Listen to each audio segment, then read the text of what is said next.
Hello everyone. In this video, I will be talking about how to tell someone that you have experienced an awakening.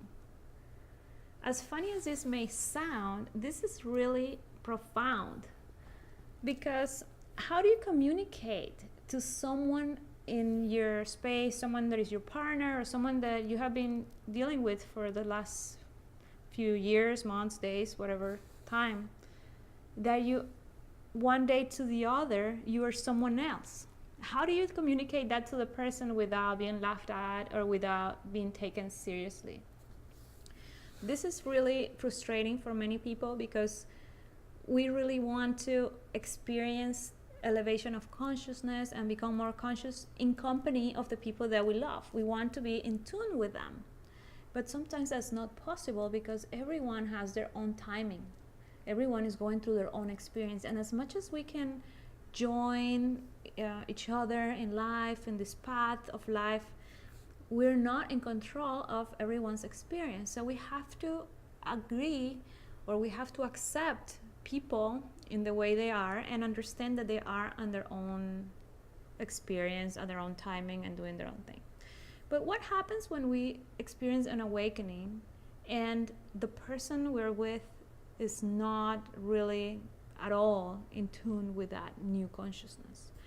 Many things happen. We get disappointed about this person or a group of people. It could be our whole family, a whole group of friends, the entire country. It could be depending what your perspective is, or how open and wide your perspective of self is. It could be the whole world. How do you deal with that? First of all, there are three things that are important for us to keep in mind. First of all, we need to understand that our DNA is an antenna, is a receptor and transmitter of information, of consciousness. So once we elevate our consciousness, when we become conscious, we become also an antenna, a receptor and transmitter of consciousness. We emanate consciousness wherever we are. And even if the people around us are not ready or even interested in whatever we have to say, it is just natural that we communicate this message of higher consciousness. And at some point, they're going to start experiencing changes because there is no other way around it. It's energy. Energy transfers. And if your energy is higher than theirs, then they're going to experience awareness. They're going to start changing their ways. However, if their toxic environment or unconscious environment is higher than your conscious awakening, then you're also going to be influenced by it. You have to keep in mind that energy works both ways. So if you're exposed to this constantly, at some point you're going to start going back to unconsciousness. Although it's kind of difficult that you unsee what you have seen. You're always going to have some, reminders of, wow, this is not what I want. It is really difficult unless you're unconscious drinking alcohol or something that physically makes you unable to process, something that disconnects you from consciousness through chemical processes like drugs or alcohol or something like this. You won't be able to really go back to unconsciousness on your own at will.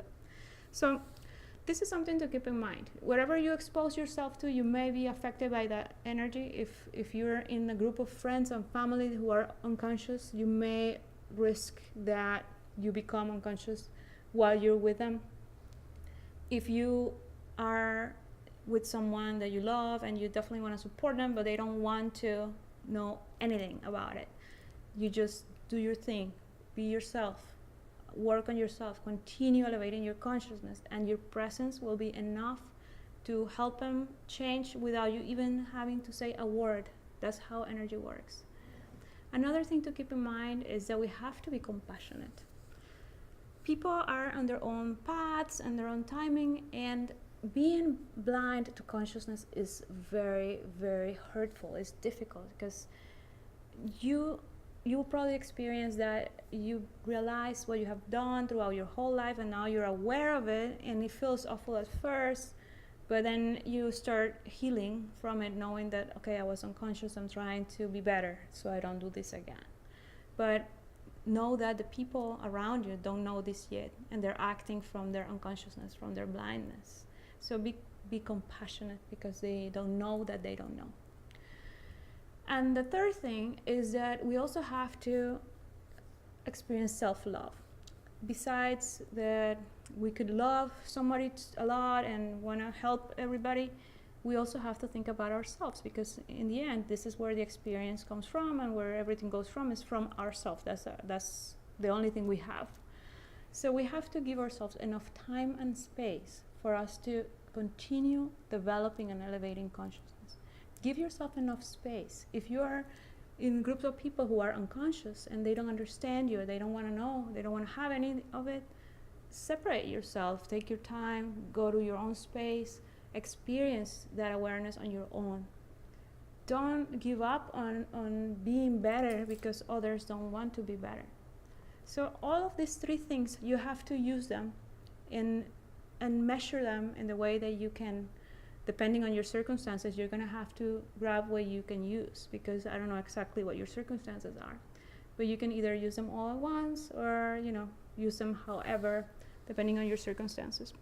So the way you can tell a person, there are many ways that you can tell somebody that you experience awakening. You can say, I have changed, I have new interests now, I'm no longer interested in things that I used to care for.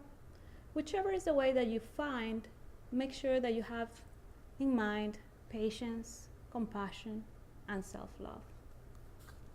Thank you.